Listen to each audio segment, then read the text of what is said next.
नमस्कार. संस्कृत टीचर या चॅनलमध्ये तुम्हा सर्वांचं पुन्हा एकदा खूप खूप स्वागत. माझं नाव आहे सोनाली जाधव. संस्कृत टीचर हा चॅनल आपण संस्कृत शिकणाऱ्या मुलांसाठी आणि त्यांच्या पॅरेंट्ससाठी बनवला आहे, जेणेकरून त्यांना ती भाषा अधिक सोप्या पद्धतीने समजेल. आज आपण पाहतोय स्टँडर्ड 8 संस्कृत सब्जेक्ट. बोर्ड आहे महाराष्ट्र आणि वर्ष आहे 2020. आज आपण बघणार आहोत त्यांची वर्ग परीक्षा, जी पेज नंबर 19वर आहे, कारण आपलं एक युनिट समथिंग कंप्लीट झालेलं आहे, ज्याला प्रथमः घटकः म्हणतो आपण. आणि त्याच्यानंतर तुम्हाला तो घटक किती समजला आहे याच्यासाठी तुम्हाला एक वर्ग परीक्षा त्यांनी दिलेली आहे. ओके. जर तुम्ही ह्या टाईपचा पेपर सॉल्व करण्याचा प्रयत्न जर केला तर तुम्हाला एक थोडी अशी आयडिया येऊन जाईल की तुम्हाला जो पहिला पेपर असेल चाचणी परीक्षेचा तो कसा असेल, तो याचसारखा असेल थोडाफार. ओके. आणि जर या पेपरमध्ये जर तुम्हाला चांगला स्कोअर करता येत असेल तर तुम्हाला एक अंदाज येईल की तुमचं किती अभ्यास कंप्लीट झालेला आहे. ओके. आपण पेपर कसा असतो, तुम्ही नवीन आहात 8वीच्या वर्गामध्ये. ओके. त्याच्यामुळे एक मुलांना कुतूहल असतं, टेन्शन असतं की नक्की पेपर कसा असतो. पॅरेंट्सलाही तसंच असतं. संस्कृतच्या मुलांसाठी एक महत्त्वाची गोष्ट म्हणून मी ते सांगू इच्छिते की बोर्डाने, महाराष्ट्र शासनाने जो पुस्तकामध्ये पेपर पॅटर्न दिलेला असतो अगदी तसाच पेपर त्यांना येतो. ओके. त्याच्यामुळे काही घाबरायची गरज नसते. तुमच्या जो पुस्तकामध्ये पेपर दिलेला असतो, पेपर पॅटर्न जसं असतो तसंच तुम्हाला पेपर येतो. आता फक्त काय झालेलं आहे, जे 100 मार्काचे पेपर आहेत तर त्या पुस्तकामध्ये 100 मार्काचे पेपर पॅटर्न दिलेला आहे, पण आता 80 मार्काच्या एक्झाम झालेल्या आहेत. त्याच्यामुळे फक्त एखाद दुसरा क्वेश्चन कमी जास्त होतो किंवा मार्काचं जे वेटेज असतं ते कमी जास्त होतं, पण बाकी ओव्हरऑल जो पेपर असतो तो पेपर पॅटर्नप्रमाणेच असतो. ओके. काही गोष्टी कमी करण्यात आलेल्या आहेत, एवढंच. आता हा जो तुमचा बेसिक पेपर असतो तो 20-25 मार्क्सचा पेपर असतो. ओके. तुम्हाला पहिला प्रश्न नेहमी असा असतो की चित्राणाम नामानी लिखत, म्हणजे चित्रांची नावे लिहायची. तुम्हाला काही 4 चित्र दिलेली असतात 4 मार्कांना. ओके. आणि त्यांची नावं तुम्हाला दिलेली असतात. तर हा प्रश्न तुम्ही कसा कव्हर कराल एक्झामसाठी, तर तुम्हाला त्याच्यासाठी चांगलं व्यवस्थित पद्धतीने चित्रपद कोश हा जो तुमचा पहिला टॉपिक असतो तो एकदम चांगल्या पद्धतीने अभ्यासायचा असतो. ती सगळी चित्रांची जी नावं असतात ती तुम्हाला व्यवस्थित पद्धतीने लिहिता येतात का. मुलांना ते बोलता येतात पण लिहिताना ते चुका करतात. काना, मात्रा, हलंत, विसर्ग ह्या गोष्टी जर चुकल्या तर तुमचा इथे जो सोप्या एकदम सहज पद्धतीने मिळणारा 1 मार्क असतो तो निघून जातो. त्याच्यामुळे खूप व्यवस्थित प्रॅक्टिस करा, खूप शुअर राहा, जेणेकरून हे 4 मार्क तुमचे कुठेच जाणार नाही. ओके. त्याच्यामुळे चित्रपद कोश खूप व्यवस्थित पद्धतीने करायचा. टाईमपास म्हणून का होईना, जर मुलं बघत असतील हा व्हिडिओ तर आईवडिलांना सांगायचं की मला चित्र वगैरे काढून द्या आणि चित्रपद कोशचा माझा पेपर, म्हणजे मुलांचे जे 4 मार्क व्यवस्थित पद्धतीने गेम खेळत खेळत काय होतात, क्लिअर होऊन जातात. ओके. त्याच्यामुळे ही ॲक्टिव्हिटी आवश्यक करा. पहिलं जे चित्र आहे, तुम्हाला जरी ते लिंबू वाटत असलं तरी तो लिंबू नाही आहे. ओके. तो ऑरेंज आहे. हो. ओके. ऑरेंजला काय म्हणतात, नारंगम म्हणतात. ओके. नारंगम हा शब्द तुम्हाला इथे लिहायचा आहे. मी इथे का लिहून दाखवला नाही आहे, कारण माझ्या कीपॅडवर जो नारंगम जसं संस्कृतमध्ये लिहिलं जातं, जो अर्धा ड आणि डॉट असतो खाली ग जॉईंट, तसं होत नाही आहे इथे टाईप. ओके. त्याच्यामुळे मी तो शब्द लिहिला नाही, तो तुमच्या पुस्तकात जसा आहे तसाच लिहायचा आहे. ओके. त्याच्यानंतर हे जास्वंदाचं फूल आहे. ओके. हिबिस्कस. त्याला जपा कुसुमम असं आपण म्हणतो, तर तो शब्द तुम्हाला व्यवस्थित लिहायचा आहे. मी वरती लिहून दाखवला आहे. त्याच्यानंतर इरेझर आहे, रबर, त्याला मार्जकह असं म्हणतात. काही काही जणं तर एवढे ग्रेट असतात की मार्जारह लिहून येतात तिथे. मार्जारह म्हणजे मांजर. ओके. फरक लक्षात ठेवा, जरी शब्द तुम्हाला दिसायला सेम वाटले तरी खूप वेगवेगळे आहेत. त्याच्यामुळे मार्जकह हे असंच लिहून यायचं आहे. ठीक आहे. त्याच्यानंतर पुढे गाढव, गाढवाला काय म्हणतात, गर्दभह. ओके.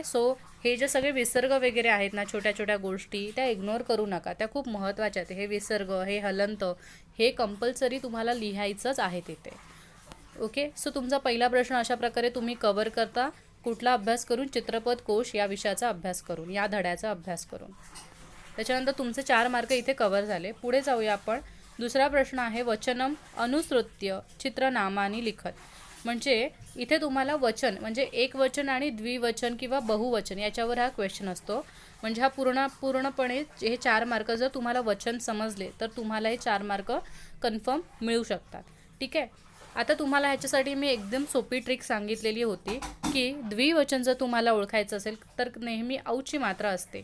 त्याच्यामुळे तुम्हाला एक कळेल की जिथे जिथे दोघं जण दिसत आहेत तुम्हाला, ओके, ह्या चित्रात हे दोघं जण आहेत आणि ह्या चित्रात दोघं आहेत, त्याच्यामुळे त्याचं द्विवचन येणार. देवः देवौ देवाः, तर त्याचं द्विवचन काय होतोय, देवौ होतं. ओके, आणि तेवढं पण लक्षात नाही राहत्या, म्हणूनच मी तुम्हाला सांगितलं की जेव्हा पण तुम्हाला दोन गोष्टी दिसेल तेव्हा औची मात्रा वापरायची त्या शब्दाला. जसं की बालक शब्द आहे तर बालकौ झालं, ओके, आणि काक शब्द आहे तर काकौ झालं, दोन कावळे आणि दोन मुले. पंखा हा एकच आहे, ओके, आणि पंखा हा नपुसकलिंग आहे. जरी आपण मराठीमध्ये तो पंखा म्हणून पुल्लिंग जरी बोलत असलो तरी संस्कृतमध्ये आपण तसं बोलत नाही. संस्कृतमध्ये पंखा म्हणजे व्यजनम आपल्यासाठी नपुसकलिंगात असतो. त्याच्यामुळे मराठी जी मुलं आहेत त्याने डोक्यात एक गोष्ट क्लिअर करून टाका की मराठीतले जे पुल्लिंग शब्द असतील ते संस्कृतमध्ये पुल्लिंगच असतात असं काही नेसेसरी नाही आहे. ते संस्कृतात नपुसकलिंगसुद्धा होतात. आणि व्यजनम म्हणजेच पंख हा नपुसकलिंग आहे म्हणून वनमप्रमाणे त्याला म हलंत लागलेला आहे. ओके, जर नपुसकलिंग, आता तुम्ही बोलाल की नपुसकलिंग कसं काय आम्हाला समजेल, तर इथे जर हा जर पुल्लिंग असता तर व्यजनह असा शब्द झाला असता. हा जो विसर्गवाला म तो नसता आला तर तिथे दोन विसर्ग आले असते. ओके, पण आपल्याला माहिती आहे की पंख हा नपुसकलिंगामध्ये आहे त्याच्यामुळे व्यजनम असंच तुम्हाला लिहायचं आहे. काय काय मुलं काय करतात एक्झाममध्ये, त्यांना कळतं की हा पंखा आहे आणि त्याला व्यजन म्हणतात, पण ती लोक काय लिहितात, व्यजन लिहून येतात आणि म लिहतच नाहीत, आणि मग त्यांना काय मिळतं, रॉंग मिळतं, एक मार्क त्यांचं जातो. आणि त्यांना असं होतं की नाही मी तर बरोबर लिहिलेलं, व्यजनच लिहिलेलं मी, पण तुम्ही त्याचं वचन लिहतच नाही आहात. ओके, आणि ही जी ओळख आहे ना म, हे नपुसकलिंगाची त्याची ओळख आहे. तुम्ही त्याचं लिंगच त्याला व्यवस्थित दिलेलं नाही आहात तर तुम्हाला मार्क नाही मिळणार तिथे. ओके, संस्कृत ही एकदम सिस्टमॅटिक लँग्वेज आहे त्याच्यामुळे ती तशीच लिहिणं अपेक्षित आहे. ओके, त्याच्यामुळे अशा छोट्या छोट्या चुका करू नका. आता इथे तुम्हाला चॉक्स दिसत आहेत, खडू. आता हे भरपूर खडू आहेत म्हणजेच अनेक वचन आहे आणि खडूला आपण काय म्हणतो, सुधाखंड म्हणतो. पण इथे भरपूर खडू आहेत म्हणून देवहचं काय होतं, अनेक वचन देवाहा होतं, त्याच्यामुळे सुधाखंडहचं सुधाखंडाहा होईल. ओके, त्याच्यामुळे तुम्हाला तो शब्द व्यवस्थित बरोबर अगदी लिहायचा आहे. ओके, सुधाखंडा. आता इथे लिहून दाखवते, सु धा आणि ख आणि डा हा. ओके, असा शब्द होईल. हा तुमचा बाणातला न, एक मिनटं, हा बाणातला न आणि त्याला डा खंडा हा. ओके, असा होईल शब्द. कळाले? त्याच्यामुळे जर तुम्हाला क्वेश्चन नंबर 2 जर व्यवस्थित करायचा असेल तर तुम्हाला एक वचन, द्विवचन, बहुवचन हे क्लिअर माइंडमध्ये सेट झालं पाहिजे. त्याच्यासाठी देवची पहिली लाईन लक्षात ठेवायची, देवः देवौ देवाः. मालाची पहिली लाईन लक्षात ठेवायची, पहिली लाईन म्हणजे तुमची प्रथमा. मालाची पहिली लाईन लक्षात ठेवायची, माला माले मालाः. आणि वनमची वनम वने वनानी. ओके, तर ह्याच्यासाठी तुम्हाला एवढाच अभ्यास करायचा आहे व्यवस्थितपणे क्वेश्चन नंबर 2 साठी की देव, माला, वन आणि नदी ह्यांची पहिली जी प्रथमाची लाईन आहे ती लक्षात ठेवायची, जेणेकरून तुम्हाला इथे काय करता येतील, यांची उत्तरं लिहिता येतील.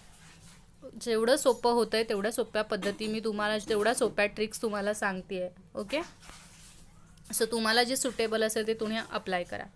पुढे तिसरा प्रश्न जो तुमचा असतो 4 मार्काला, बघा इथे तुमचे 4 आणि 4 8 मार्क काय होत आहेत, कंप्लीट होत आहेत चित्रपदकोश आणि वचन केल्यामुळे. आता पुढचा जो पॉईंट आहे तो काय आहे बघा, स्तंभमेलनम. स्तंभमेलनम म्हणजे जोड्या लावायच्या आहेत.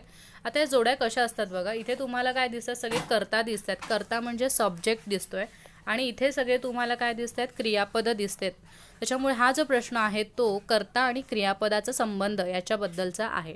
ओके, आणि हा प्रश्न आपण अहम, त्वम वगैरे वेगवेगळे भाषा अभ्यास केला त्याच्यामध्ये आपला झालेला आहे. आता इथे बघा महिला आहे. ओके, आता ह्या महिला हा आहे त्याच्यामुळे हा माला हा प्रमाणे बहुवचन आहे, त्याच्यामुळे भरपूर महिला आहेत. तर भरपूर महिला म्हणजे अनेक वचन आले. ओके, तृतीय पुरुष म्हणजे तुमचं जे संस्कृतमधलं प्रथम पुरुषचं अनेक वचनचा प्रत्यय काय असतो, अंती प्रत्यय असतो की नाही अनेक वचनाचा, जो आपण वाचलाय. तुम्ही तो टेबल केलेला तुम्हाला लक्षात आहे ना, बघा मी, वह, मह, त्याच्यानंतर काय होतं, सी, थह, थ, त्यानंतर ती, तह, अंती, ती, तह, अंती. हा तुमचा टेबल ना व्यवस्थित लक्षात नेहमीच पाहिजे असतो. ठीक आहे, सो महिला हा कशात येतात, याच्यामध्ये येतात भरपूर महिला, त्याच्यामुळे अंती प्रत्यय म्हणून काय झालं, महिला नृत्यंती झालं. आता पुरुष काय एकटाच आहे म्हणून तो काय एक वचनामध्ये येणार, म्हणून तिथे काय पुरुष गायती. ओके, त्याच्यानंतर काय आहे सांगा, एतव.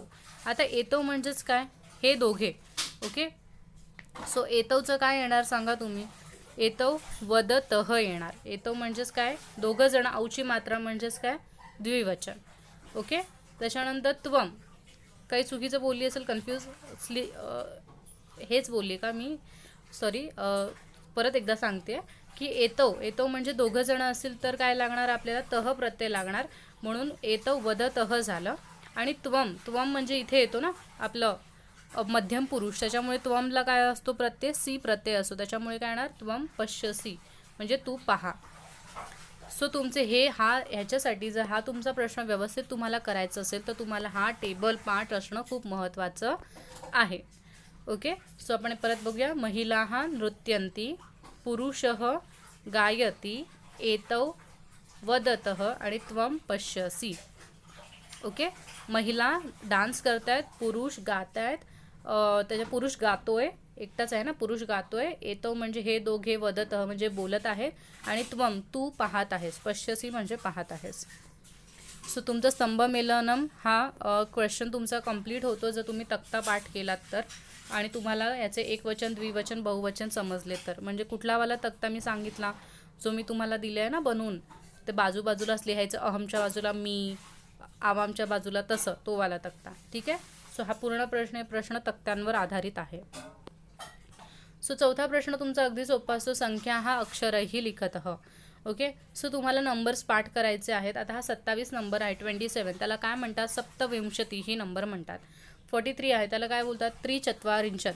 हे तुम्हाला दिलेलं आहे ओके पुस्तकामध्ये, ते तुम्ही जा आणि व्यवस्थित पाठ करा. आणि महत्त्वाची गोष्ट म्हणजे संख्या सोप्या असतात आणि तुम्हाला पर्टिक्युलर ना सांगितलं जातील की पहिल्या टर्मला तुम्हाला फक्त 1 ते 20च संख्या येणार, त्याच्यानंतर तुम्हाला सांगतील की 20 पासून पुढे संख्या येणार.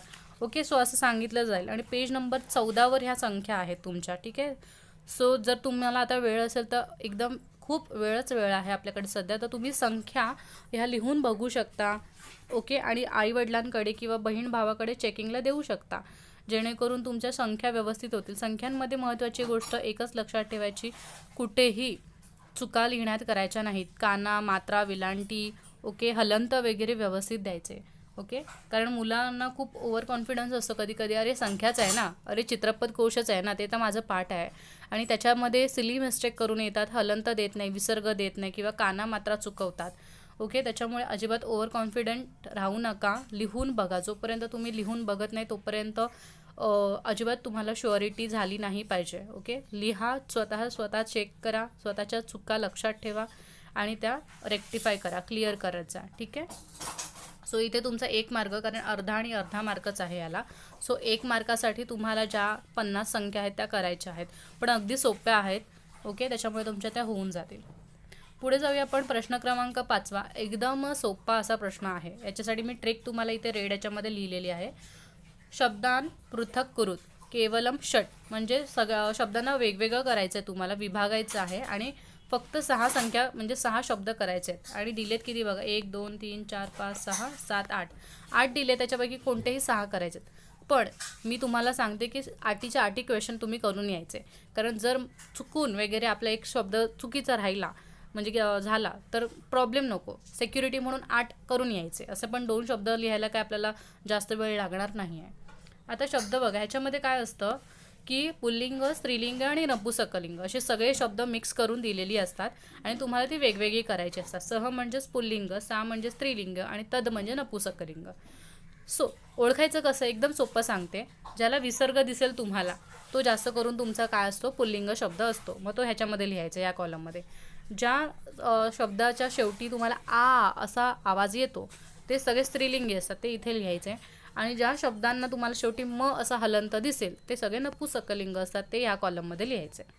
ओके, आता आपण करूया.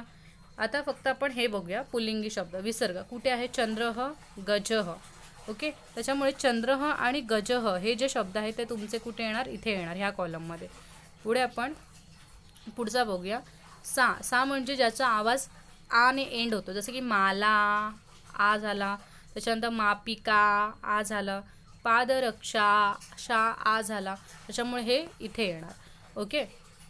सो पादरक्षाचा अर्थ काय होतो? पाद म्हणजे पायांची रक्षा करणारी म्हणजे चप्पल. ठीक आहे, चप्पलाला पादरक्षा म्हणतात, जसं की पादुका सुद्धा असं म्हणतात. ओके. त्याच्यानंतर काय आहे, अजून एक कलर चेंज करूया आपण, ऑरेंज. ओके. आता इथे तुम्हाला दिसतंय शेवटी म वाला पाहिजे आपल्याला की नाही, त्याच्यामुळे इथे बघा म, गृहम, पत्रम आणि विमानम हे सगळे इकडे जाणार. सो तुमचं एकदम सिम्पल आहे, तुम्हाला इझी ट्रिक सांगितलेली आहे तुम्हाला कसं ओळखायचं. ओके. त्याच्यामुळे उगाच टेन्शन घेत बसायचं नाही, अरे बापरे पुल्लिंग काय आहे, नपुसकलिंग काय आहे. तर मी तुम्हाला सोपी ट्रिक सांगितलेली आहे आणि कधी पण हा वाला प्रश्न तुम्ही ह्या ट्रिकने काय करू शकता, सॉल्व करू शकता एनी टाईम. आणि तुम्हाला हळूहळू ते समजतसुद्धा जाईल, तुम्हाला ट्रिकची गरज नाही. आता सध्या नवीन आहात तुम्ही, त्याच्यामुळे तुम्हाला या सगळ्या ट्रिक्स ह्या गोष्टी लागत आहेत समजून घ्यायला. पण नंतर तुम्ही खूप एक्सपर्ट होऊन जाल आणि तुम्हाला असं वाटेल अरे हे तर काय एकदम सोपं होतं. ओके. सो चंद्र हा पुल्लिंगी शब्द आहे, गज म्हणजे हत्ती हा पुल्लिंग शब्द आहे, माला म्हणजे गळ्यात घालायची जी माळ असते ती स्त्रीलिंगी, मापिका म्हणजे पट्टी जी आपण मेजरमेंटसाठी पट्टी वापरतो ती, आणि पादरक्षा म्हणजे चप्पल. तर ह्या सगळे स्त्रीलिंगी शब्द इथे आलेत. आणि गृहम म्हणजेच काय घर, ते घर म्हणतो आपण नपुसकलिंग. त्याच्यानंतर ते विमान नपुसकलिंग, पत्र ते पत्र नपुसकलिंग. ठीक आहे. सो याच्यासाठी जर हा प्रश्नामध्ये 3 पैकी 3 मार्क तुम्हाला मिळवायचे असतील तर तुम्हाला काय करायचं आहे, तुम्हाला हा जो फॉर्म्युला आहे तो लक्षात ठेवायचा आहे. ठीक आहे. त्याच्यानंतर 6वा प्रश्न आहे तुमचा, तो 2 मार्कांसाठी आहे. ओके. आणि त्याच्यापैकी तुम्हाला सांगितलं की मग एक म्हणजे एकच तुम्हाला सॉल्व करायचं आहे, तरी दोन्ही सॉल्व करून यायचं. बघा कधी पण तुम्हाला ऑप्शन जरी दिले असतील ना, संस्कृत पेपरमध्ये मी फक्त सांगते आहे. ओके. मराठी वगैरे पेपरबद्दल मी नाही म्हणत आहे, कारण संस्कृत हा पेपर आहे ना तुमचा खूप वेळेच्या आधी लिहून होतो, कारण आपल्याला छोटे छोटे शब्द लिहायचे असतात. सो तुमच्याकडे खूप पुरेसा वेळ असतो, त्याच्यामुळे तुम्ही एक्स्ट्रा प्रश्न सोडवू शकता. आणि एक्स्ट्रा प्रश्न का सोडवायचे, कारण कधी कधी आपलं चुकून लक्ष डिस्ट्रॅक्ट होतं, काही होतं, अचानक सूचना येते वर्गात, त्याच्यामुळे आपल्याला चुकून हलंत विसर्ग द्यायचा राहून जातो गडबडीत. तर जर तुम्ही एक्स्ट्रा प्रश्न सॉल्व केला असेल तर तो तुम्हाला काय करतो, वाचवतो. ओके. त्याच्यामुळे करायचं, आपल्याकडे पुरेसा वेळ असतो म्हणून तुम्ही करू शकता. सो तुम्हाला काय केलं आहे, तुम्हाला मंजुषा दिले. मंजुषाचा अर्थ काय असतो माहिती आहे, ब्रॅकेट. सो तुम्हाला ब्रॅकेटमध्ये ऑप्शन दिलेले असतात आणि तुम्हाला रिकाम्या जागा फिलअप करायच्या. योग्य पर्यायम चित्वा वाक्याने पुरेत, म्हणजे योग्य पर्याय चूज करा आणि वाक्य लिहा. सो वाक्य वाचूया. छोटी छोटीशी वाक्य असतात, तुम्हाला समजतील ती. पहिलं आहे डॅश नाम सत्यप्रिय. ओके. डॅश नाम म्हणजे आता इथे काय येणार, नीरजा येणार की मम येणार, वसामी येणार की छात्र. तर इथे काय येणार, व्हेरी गुड, मम, माझे नाव सत्यप्रिय आहे. अहम डॅश म्हणजे हा मम तुमचा कट झाला. आता एवढं अहम डॅश, आता हा तो कोण आहे, सत्यप्रिय, नीरजा आहे, वसामी आहे की छात्र आहे. छात्र म्हणजे विद्यार्थी आहे, मग इथे तुमचं काय येणार, छात्र. ओके. हे सुद्धा कट झालं. अहम वर्धा नगरे, मी वर्धा नगरात राहतो, असं वाक्य येणार की नाही आपल्या मराठीत. तो राहण्याला काय शब्द आहे, वसामी हा शब्द आहे. सो इथे येणार तुमचं वसामी. ओके. आणि तुम्हाला असं पण समजेल की मी प्रत्यय आले त्याच्यामुळे हे क्रियापदच आहे. ओके. सो वसामी. आणि इथे मम माता, माझ्या आईचं नाव नीरजा. आता हे मुलगीचं नाव आहे त्याच्यामुळे तिच्या आईचंच नाव काय असणार, हे असणार नीरजा. त्यामुळे मम माता नीरजा. ओके. सो बघितलं तुम्हाला हे क्वेश्चन किती सोपं आहे, एकदम सोप्या पद्धतीने दिलेलं असतं. आता दुसरा क्वेश्चन पण आपण सॉल्व करून बघूया. वर्षाधारा पतंती. वर्षाधारा म्हणजे तुम्हाला काय माहिती आहे, वर्षा म्हणजे पाऊस. ओके. सो पाऊस, पतंती म्हणजे पडतो, पाऊस पडतो. आता पाऊस पडल्यानंतर पहिलं वाक्य कळाले तुम्हाला. नेक्स्ट बघूया. बाला हा मोदेन डॅश. आता तुम्हाला मोदेन याच्यासाठी बघा, हसत नंद तर तुम्हाला असतं ना, ज्या पोयम्स असतात त्या वाचायच्या, समजून घ्यायच्या, कारण त्याच्यातून पण कधी कधी हे तुम्हाला क्वेश्चन विचारले जातात. आता वर्षाधारा ही आपली कविता झाली होती. ओके. कुठे होती ती कविता, गायतनंद, तर पेज नंबर 11वर ती कविता होती आणि मी ती एक्सप्लेन पण केलेली आहे व्हिडिओवर. सो ती बघा तुम्ही. सो त्याच्यामुळे आहे बाला हा म्हणजे लहान मुलं, मोदेनं म्हणजे आनंदाने. आनंदाने लहान मुलं पाऊस पडल्यावर काय करतात, नाचतात की नाही पावसात जाऊन. तर इथे काय येणार, नृत्यंती. ठीक आहे. त्याच्यानंतर जलप्रपाता. जलप्रपाता म्हणजे काय, ते मी त्या कवितेत आलेलं जलप्रपाता हा शब्द. तर जलप्रपाता म्हणजेच काय, धबधबे, वॉटरफॉल. तर वॉटरफॉल काय, धबधबे पडतात ना पाण्याचे, म्हणून काय येणार, पतंती. ओके. सो हे झालं तुमचं आणि हे झालं. डॅश आकाशे गर्जंती, आकाशात कोण गर्जना करतं? ढग करतात. मग कृष्णा मेघा, कृष्ण का शब्द वापरले? कृष्ण म्हणजे ग्रे, सावळ्या. तर पावसाचे ढग कुठल्या कलरचे असतात? करड्या कलरचे असतात, ग्रे कलरचे असतात, म्हणून इथे येते कृष्ण मेघा.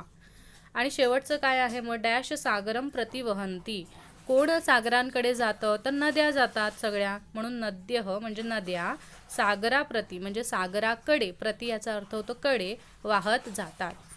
सो तुम्हाला कळलं की पहिला हा तुमचा परिचय हा जो होता ना धडा कुठला होता परिचयवाला? पहिला धडा होता परिचय, तर त्याच्यावरचा हा तुम्हाला रिकाम्या जागाचा क्वेश्चन विचारला आहे आणि हा हस्ततनंदतमधला एक क्वेश्चन विचारलेला आहे. तशी छोटी छोटी वाक्य तुम्हाला दिली जातात. सो हा प्रश्न जर तुम्ही विचाराल मला की याच्यासाठी आम्हाला काय अभ्यास केला पाहिजे, तर याच्यासाठी तुम्हाला तुमचं जे पुस्तक आहे ते जास्तीत जास्त वेळेला वाचलं पाहिजे, जेणेकरून तुम्हाला हे जलप्रपाता, मोदेनं, त्याच्यानंतर सागरम प्रती, हे सगळे अर्थ तुम्हाला तेव्हाच कळतील. त्याच्यामुळे तुमच्या जे धड्यामध्ये फक्त वाचण्यासाठी दिलेले असतात. जसं की अजून पण काहीतरी आहे त्याच्यामध्ये, काय आहे तर तुमची स्टोरी आहे, शठम प्रति शाठ्यम आहे 15 पेज नंबरवर, सत्यप्रिय काष्टिक आहे. तर त्याच्यामधून सुद्धा ह्या रिकाम्या जागा तुम्हाला विचारल्या जाऊ शकतात. आणि त्या दोन्ही स्टोरीजच्या व्हिडिओ आपण बनवलेल्या आहे, तर तुम्ही त्या नक्की जा आणि चेक करा. पुढे तुमचा जो शेवटचा प्रश्न आहे तो आहे क्रियापद कोष्टकम पूरयत, म्हणजे तुम्हाला क्रियापद येत आहेत की नाही, तुम्ही हा टेबल केला आहेत की नाही, जो मी तुम्हाला 1000 वेळा सांगितलं आहे की टेबल करा, तर त्याच्यासाठी हा क्वेश्चन असतो. त्याच्यामुळे मी म्हणते की ते 2 मार्क आपले खूप महत्त्वाचे असतात. आता जर तुमचा टेबल हा पाठ असेल तर तुम्हाला इथे काय टाकायचे आहेत? उत्तरं टाकायचे आहेत. एक शब्द तुम्हाला दिला असेल, जसं की इथे धाव शब्द दिलेला आहे, धातू दिलेला आहे धाव, आणि त्याच्यामध्ये अर्ध्या त्या लोकांनी स्वतः भरलेत आणि अर्धे तुम्हाला दिलेले असणार, म्हणजे 4 आता 2 मार्क आहेत, त्याच्यामुळे तुम्हाला 4 फिल इन द ब्लँक्स इथे दिलेल्या असणार आहेत. ठीक आहे. सो आता मी तर रेड ह्याच्याने फिल केलेल्या आहेत फॉन्टने, त्या तुम्ही बघा. आता बघा तुम्ही कसं चेक करणार. आता मी नसेल हे, सपोज मी हे दिलं नसतं, ओके, तर तुम्ही कसं फील केलं असतं ते पण एकदा आपण बघूया.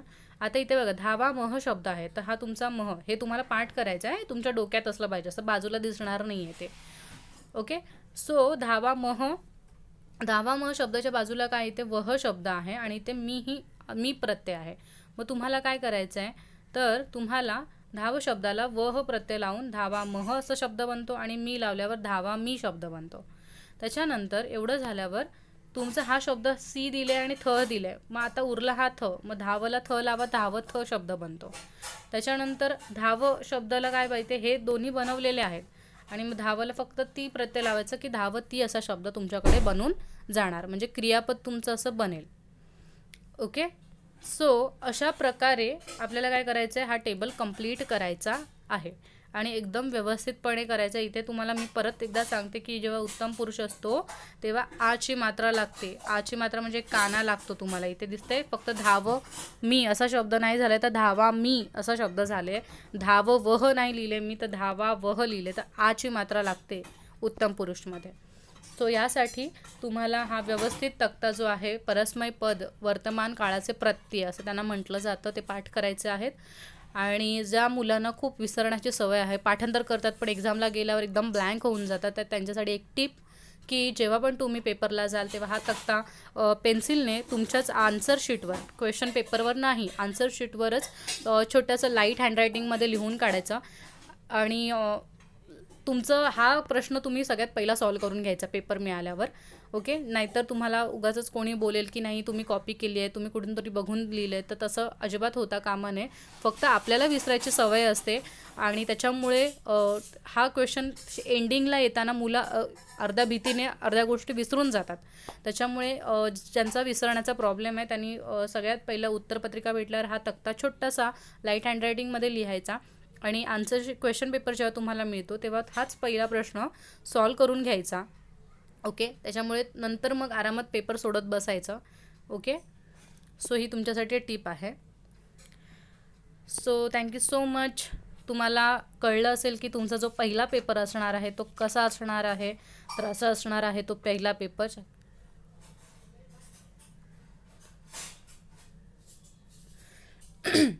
तर त्याचा व्यवस्थित पद्धतीने अभ्यास करा. ओके. आणि जर तुम्हाला व्हिडिओ हेल्पफुल वाटली असेल आणि अशाच व्हिडिओ जर तुम्हाला ॲज अ गाईड अशा ज्या व्हिडिओ जर तुम्हाला पाहिजे असेल तर तुम्ही नक्की कॉमेंट सेक्शनमध्ये जा आणि कॉमेंट करा. व्हिडिओ आवडली असेल तर प्लीज लाईक करा. भरपूर जणं लाईक करायला विसरून जातात. चॅनलला सबस्क्राईब करा आणि तुमच्या मित्रमैत्रिणींपर्यंत ही जी व्हिडिओ आहे ती लवकरात लवकर पोहोचवा, जेणेकरून ते सुद्धा त्यांच्या पहिल्या एक्झामसाठी प्रिपेअर राहतील. Okay, so thank you so much. भेटूया नवीन व्हिडिओसोबत. तोपर्यंत धन्यवाद.